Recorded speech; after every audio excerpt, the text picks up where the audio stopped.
আজ আমরা জানবো এক গভীর সমুদ্র যাত্রার সেই গল্প, যেখানে বিশ্বাস আর প্রতারণা একে অপরের সঙ্গে লড়াই করে, আর একটি মেয়ের সাহস হয়ে ওঠে তার বাঁচার সবচেয়ে বড় হাতিয়ার। আপনাদের সামনে তুলে ধরছি 2023 সালের thriller movie dangerous water. Movie শুরু হয় ফ্লোরিডার এক শান্ত শহরে। এখানে আমরা পরিচিত হই রোজ নামের এক কিশোরীর সঙ্গে। ও একটি সাধারণ মেয়ে, তবে তার চোখে এক ধরনের অস্বস্তি, যেন সে কিছু হারিয়েছে, আবার কিছু খুঁজে বেড়াচ্ছে। তার মা আলমা একজন একক মা। জীবন তাকে কঠিন করে তুলেছে, কিন্তু সে তার মেয়েকে ভালোবাসে প্রাণপণে।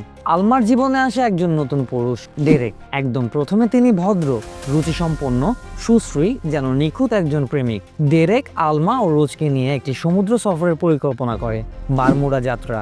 রোজের মন এই যাত্রা নিয়ে সন্দেহ ভরা, কারণ ডেরেকের চাহনি, তার আচরণ, সবকিছু যেন অস্বাভাবিক। তারা সমুদ্র পাড়ি দিতে শুরু করে।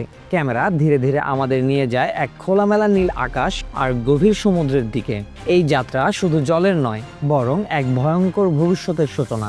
এখান থেকেই গল্প মোড় নেয় রহস্যের দিকে। রোজ নিজের চোখে দেখে ডেরেক কিভাবে তার মায়ের ওপর নিয়ন্ত্রণ বিস্তার করছে। তার প্রতিটি কথা, প্রতিটি কাজ যেন পূর্ব পরিকল্পিত। মেয়েটির মনে সন্দেহ দানা বাঁধে, কিন্তু মা সেই সন্দেহকে ভালোবাসার ভ্রান্তিতে মুছে ফেলে। তাদের নৌকা হঠাৎ মাঝ সমুদ্রে দিক হারিয়ে ফেলে। এরই মাঝে ঘটে যায় এক অপ্রত্যাশিত ঘটনা। কিছু সশস্ত্র লোক নৌকায় হামলা করে। আতঙ্ক, গুলির শব্দ, চিৎকার, সব মিলে এক বিভীষিকাময় মুহূর্ত সৃষ্টি হয়।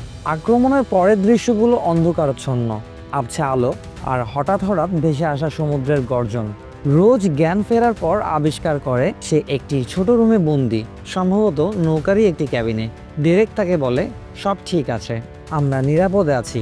কিন্তু রোজ বুঝতে পারে কিছু ঠিক নেই। আলমার মৃত্যু নিয়ে ডেরেকের প্রতিক্রিয়া অসম্ভব ঠান্ডা, যেন কিছুই ঘটেনি। সন্দেহ গাঢ় হয়। রোজ ক্যাবিনে বন্দি থেকেও চোখ কান খোলা রাখে। সে শুনতে পায় ডেরেক কারো সঙ্গে স্যাটেলাইট ফোনে কথা বলছে। She saw too much. We have to fix it. এই লাইনটাই রোজের সন্দেহকে সত্যিতে রূপ দেয়। এখন সিনেমা আমাদের নিয়ে যায় এক ফ্ল্যাশব্যাকে, যেখানে ডেরেকের চরিত্রের পর্দা উন্মোচিত হয়। ডেরেক একজন প্রাঙ্গণ নেভাল অফিসার, বাইরে থেকে নিষ্পাপ, কিন্তু ভিতরে গা ছমছমে ইতিহাস।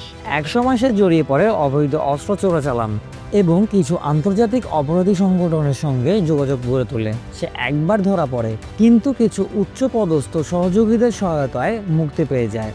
এরপর থেকেই সে নিজেকে আড়ালে রাখে, আর এই নৌকা এবং আলমা হলো তার নতুন আচ্ছাদন। রোজ বুঝে যায় ডেরেক তাকে মেরে ফেলবে যদি সে এখান থেকে না পালায়। সে ধীরে ধীরে এক ছোট লাইফ বোট প্রস্তুত করতে থাকে। ডেরেকে কিছু বুঝতে না দিয়ে সে জল, শুকনো খাবার, একটি কম্পাস আর ফ্লেয়ার গান সংগ্রহ করে। কিন্তু পালানোর আগে সে দেখে ডেরেক নৌকার কোথাও গোপন অস্ত্র ও টাকায় ভর্তি একটা ব্যাগ লুকিয়ে রেখেছে। রাতের অন্ধকারে যখন ডেরেক ঘুমিয়ে পড়ে, রোজ পালানোর চেষ্টা করে। সে লাইফ বোটে উঠে পড়ে এবং দড়ি ছাড়াতে যায়। ঠিক তখনই ডেরেক জেগে ওঠে। সে রোজকে ডাকে। রোজ ডেরেকের নজর এড়িয়ে লাইফ বোটে উঠে পড়ে, ফ্লেয়ার গান সঙ্গে করে নিয়ে নেয়। যদিও সেটা শুধুই সংকেত দেওয়ার জন্য, তবুও তার কাছে এটা একমাত্র আত্মরক্ষার উপায়। সে লাইফ বোটের দড়ি ছাড়িয়ে সমুদ্রের দিকে ভেসে যায়, কিন্তু ডেরেক ঠিকই টের পেয়ে যায় এবং গর্জে ওঠে, Rose come back, you don't know what are you doing.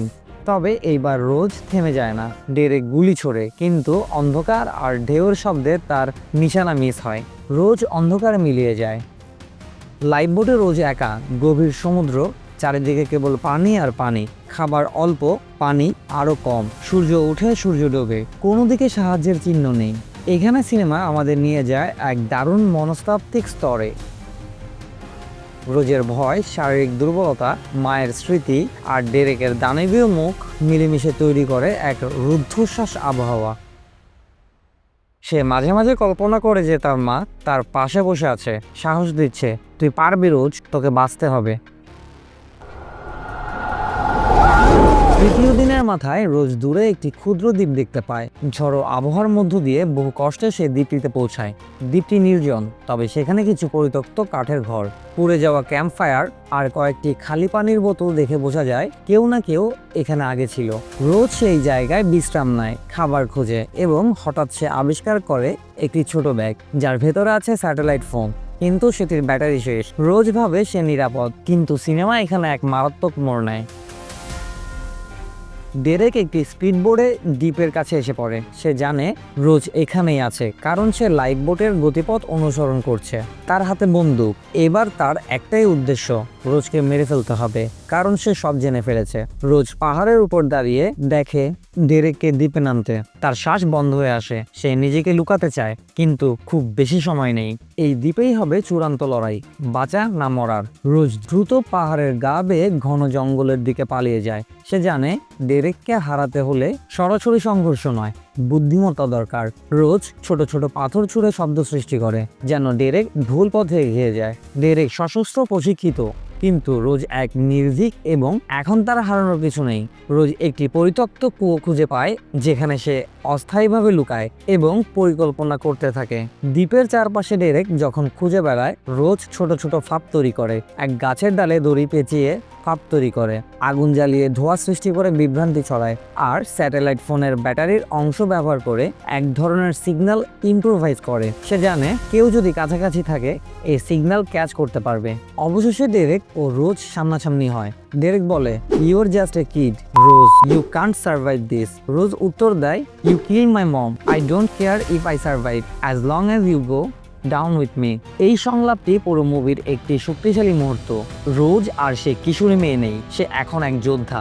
রোজ দৌড়ে যায় আর ডেরেক তার পিছু নেয়। এই মুহূর্তে এক ঝড় ওঠে, যা পরিবেশকে আরো উত্তেজনাপূর্ণ করে তোলে। তারা এক উঁচু পাহাড়ের কিনারায় পৌঁছায়। হাতাহাতি হয়। ডেরেক শক্তিশালী হলেও রোজ তাকে ফাঁদে ফেলে দেয়। এক পাথর খণ্ডের নিচে পড়ে ডেরেক আহত হয়। শেষ মুহূর্তে রোজ ফ্লেয়ার গানটি চালায়, যেটি আকাশে আগুনের মতো আলো ছড়িয়ে দেয়।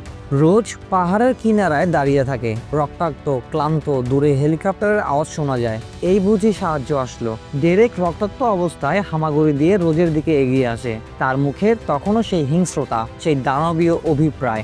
রোজ আর পিছু হটে না। তার হাতে এখন ফ্লেয়ার গান। সে বলে, enough, you are not hurting anyone anymore. Derek হেসে ওঠে, you don't have it in you. ঠিক সেই মুহূর্তে রোজ গুলি ছোড়ে ফ্লেয়ার গান দিয়ে। না, ডেরেককে মারার জন্য না, বরং সরাসরি আকাশে। গুলির আলো চারিদিকে ছড়িয়ে পড়ে। হেলিকপ্টারের শব্দ আরো কাছে আসে। সাহায্য আসে। দৃশ্যের মধ্যে ঘন বাদামি রঙের হেলিকপ্টার নামে দ্বীপের এক ফাঁকা স্থানে কোস্টগার্ড নেমে আসে অস্ত্র হাতে। তারা রোজকে খুঁজে পায়, রক্তাক্ত, নিঃশেষ, কিন্তু জীবিত।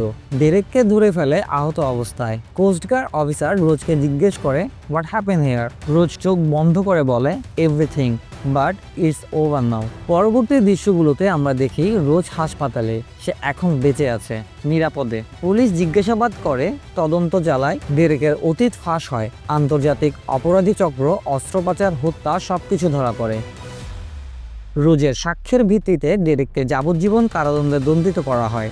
শেষ দৃশ্যে রোজ বসে আছে তার মায়ের একটি পুরনো ডায়েরি হাতে।